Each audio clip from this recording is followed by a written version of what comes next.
guys, and today we have here another very awesome deck profile. We have here a deck that I built. It is of my own creation because I'm a budget Yu-Gi-Oh player, despite the fact that this deck still cost me around $100. And it is what I like to call HTTP, Hands, Traptrix, Thunder King, and also Dyna. And so it's a really fun deck. It's actually been doing pretty well. The way the deck works is it has 3 layers of defense.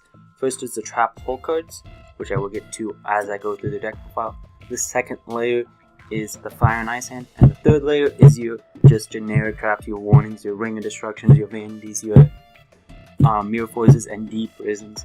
That is that layer of the deck, and this is a deck that I will be running at regionals in Phoenix. So if you're going to that regionals on the 18th, you can see me there with this deck. It is completely built. I have all the cards. Really happy that all the cards came in very quickly. So yeah, without further ado, let's go right in. So of course we're running the hands, which means you have 3 fire hand and 3 ice hand. If you guys don't know what this does, if fire hand is destroyed, you get to destroy a monster on your opponent's side of the field, then spell from ice hand. If ice hand is destroyed, you get a pop back row and spell from fire hand. So the floaters, really nice. They can miss timing, so that is something to note. And so there you have the H, and then you have the traptrix. So we run 3 Mumilla, she will search your trap hole cards, and then Diona, who will then special summon Mumilio, and when Mumilio is special summoned, she gets to pop your opponent's back row. If Diona is special summoned, because you can't special summon Diona with another copy of Diona, she will set a trap hole card from your grave to your side of the field, but it will be banished during your next end phase. So sometimes you have to make the choice: do you want to pop back row and be really aggressive, or do you want to try to get and reuse a trap hole card and be defensive? Either way, you can make that ring 4 play, so it is just up to player opinion. And then again, Thunder King, just a 1-up because he's at 1, and he's just good. And then False Dyna, this is where the P comes in, HTTP, because he has that really weird name that starts with a P.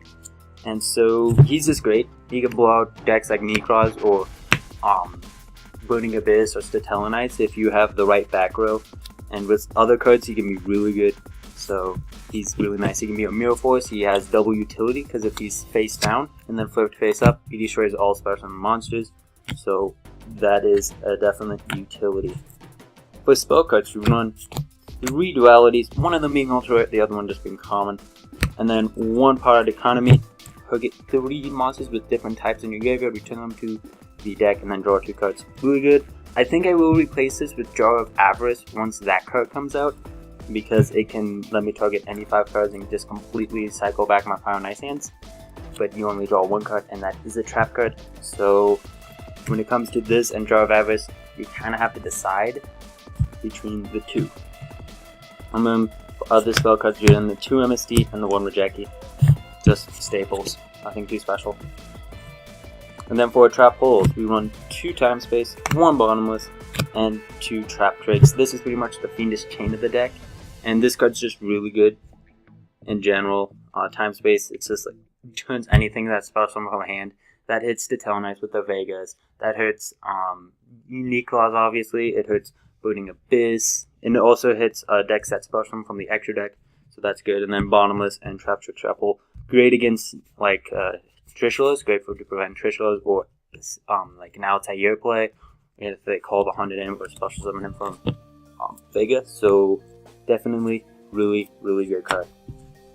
And then for the rest of the traps with 1-ups, 1 Torrential, Vanities, Compulse, Solemn, Ring of Destruction, and yeah, that is just the 1-up. Ring of Destruction, love it, love that it came back, still very powerful, really good. Unhappy that Vanities went to 1, but if Vanities was at 3, this deck wouldn't be able to play, because Vanities does mess with your fire and ice hands, but you don't see it all that often, so that doesn't matter.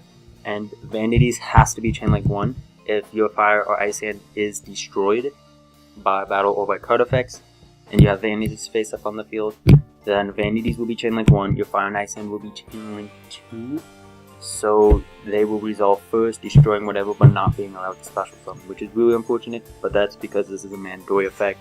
So little ruling thing there for you. And then for other traps, you run 3 Deep Prison, 3 Mirror Force, and so just great. 3rd wall of defense, can blow out your opponent's monsters. If you have Fossil Dyna, it can just shut down decks if you have Fossil Dyna and one or two of these. And so that is really nice. And Deep Prison is actually really good this format. Just banishing an Altair or the Neb or any other card like a Unicorn can just be really nice.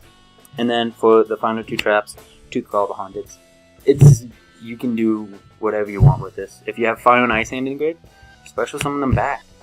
And then you have just another popper. You have more power to you. If you have Murmilios or Dionas, special summon them and you can get the effects off the pop back row and be an MST pretty much.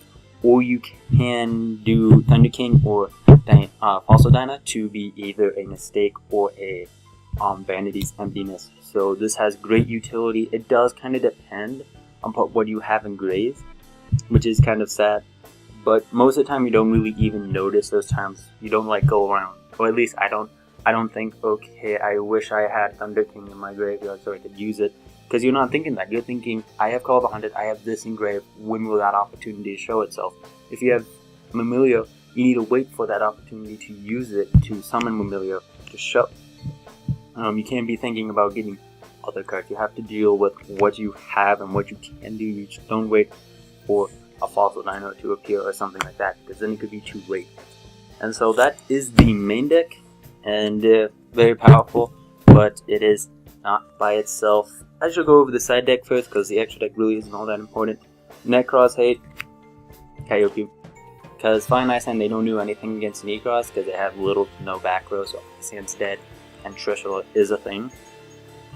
So, unfortunately, and Trishula can activate during the damage step, like, at least on Death Pro, like, that's just stupid, because Pear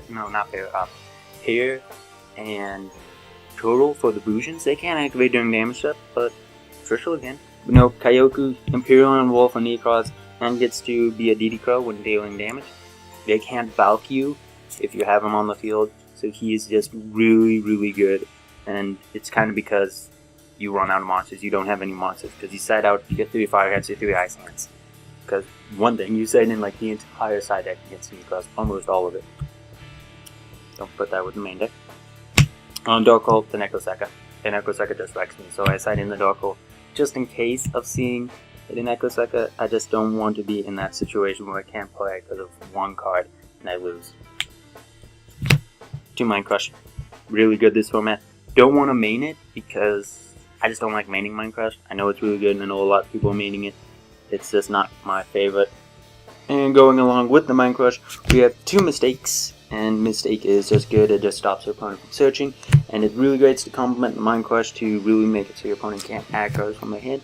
But I don't like to run 3 Mistakes, because if I have 3 Mistakes then draw into a Mind Crush, that means that it's just dead, because you can't have both of them on the field. Because if this is face up, then your opponent can't search, which means you don't know what they have in their hand. So you can't use Mind Crush.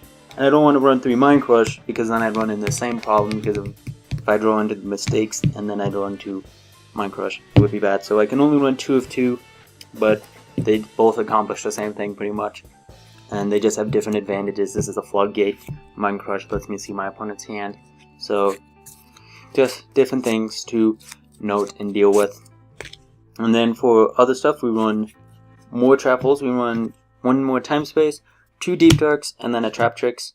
They're just there for different matchups. Shaddolls. And then if I feel Traptrix Trap Holes will be good or Time Space will be good, I'd side that in. They're just extra ones. In fact, the 2 that I main of these guys, they tend to be one of the cards I side out a lot. Depending on the matchup, of course. Or sometimes I might not. There's a couple matchups where all of these work well. Like against Necross, all of these work well. Except for this card against Necross, because not that many people are running Trishula. You still need this for Trishula, so I don't know if it'd be worthy to side one out and have only 1, but that is something to decide. But all of these work well. They all make it so the Necross monsters don't hit the graveyard, so they can't use their spell cards to search. So all of these guys are good, you just need to know when and where to use them. And then for decks that aren't affected by those trap holes, we have Pulling the Rug. This works against Talonites and Yosenjus. You can also use it against Manju to negate his effect, but I don't like to set it in against Necross. And so it's just great. Yosenjus are pretty much immune to my traps, and it's just more damage for the Talonite players. You have to get over this, or you have to get over one of my other traps. So pick one, pretty much. They do have their counter trap, but I'd rather them activate their counter trap to this than to my Fire and Ice hand. So that is that thing. And then for final card in the side deck, Dust Tornado. Should be an MST because I only run 2, but Dust Tornado is what I have. And it's an original Dust Tornado from Pharaoh 7. Super rare, so not bad. Although I do have a Night Beam, so there is that. If you'd rather run Night Beam, that is the thing. For extra deck, just full of generics. 101, 2 Cowboys. Actually, this 101, like, I like Premium Gold too. It looks really nice, but this does not look nice. This looks like an awful card. Like, I just do not like how they did this. It just looks really, really bad. I'm not sure if it's the sleeve it's in, or it just doesn't look nice. But the rest of the Premium Gold stuff, like, all my, like this is Premium Gold too. All of my traptrix and my trap hole are all Premium Gold. And this looks good. This looks good. But not this. Same set. Same gold rare. No, and I think they, for the most part, improved because I also have a gold rare Thunder King from Premium Gold 1. And my Premium Gold 2 looks just way better. And then number 80, going back to what we have in the extra deck. Rugna 0. Black Shippercorn, Maestro, Abyss Relic, Crazy Box for Skill Drain or Unicorn, and the MVP of the extra deck, Dark Rebellion Dragon. I make him a lot because when it comes to it, like even if I had a Castell, and there was a problem where I need to get over, he does more damage because you decrease a monster's attack by half and he gains it, so it's 2500 plus 1/2 X, X being the attack of the monster, and the attack of the monster is 1/2 X, so they cancel out doing 2500 damage to your opponent if he gets that attack off. And having the attack can be nice because if your opponent has 2 monsters and you have False Dyna and you can make this guy somehow, whether you call the Hunt him back or you summon him in phase 2, you can have them attack of one monster to make it less than False Dyna and then get over another one. So it's really nice. And like against Necros, 101 Castell and Dark Rebellion Dragon are always stopped by Trishula, so it doesn't matter. And none of them except for Valkyries have any effect that matters. Well, Unicorn does matter, but I can run him over with this or with Crazy Box. And so the only downside to him in the Necros matchup is technically Gunir can save the monster, while Gunir won't do anything against Castell or 101. But not that many people run Gunir, and it's just like, what are they going to do with a 1450 Valkyries or a 1350 Trishula? Like, it'd probably be a misplay on their part to keep the monster because they want to search, do the search with the ritual spell cards. So Dark Rebellion Dragon does it with more damage and a bigger punch. So I like him a lot, and I've been watching a lot of Arc 5. I just watched the episode where Yue summons him against that martial art duelist or whatever his face. So that is the extra deck. That is the entire deck in general. Again, it has 3 layers of defense. You have your trap hole cards, if I can find them. You have your trap holes, and then you have your hands and all of your monsters, really. It's all of your monsters combined. And then to end it, for your 3rd layer of defense, you have your Mirror Force and your D Prison. And that is pretty much how the deck works. It does very well. I'd love to play Satel Knights with this deck, and because they just can't really play. It can be really bad if I have the trap cards or if I deprison the right cards. I do side in Kyoku against the Tellarknights because if I can banish that Altair, that is even better for me. Just being able to banish 2 cards with Kyoku is just great, because then they can use Call of the Haunted pretty much if they have no Altairs. And so I just completely enjoy playing this deck. It's been really fun building and doing all this, and I can't wait to take it to regionals to see how I do. I'm expecting nothing of this deck. Like, I'm not expecting it to do bad. I'm not expecting it to do well. It's just what it does. What it does. I've seen it win. I've seen it lose. And I really don't like the matchup against Volcanics because they can cause Fire and Ice Hand to miss timing. But because Scattershot has 2 effects that chain, and the first one, Chain Link 2, will destroy. So Fire and Ice Hand won't be the first one destroyed, but I can still beat them. I can beat Spear Beasts. Spear Beasts are actually a problem for me. Or Ritual Beasts, as what a lot of people are calling them, because they're immune to my trap holes. Like, I can't chain time space to them. They'll just chain their monster and return them back. And that in Apolio, if they don't have Apolio, I can't use Fire Hand, so that can be a problem.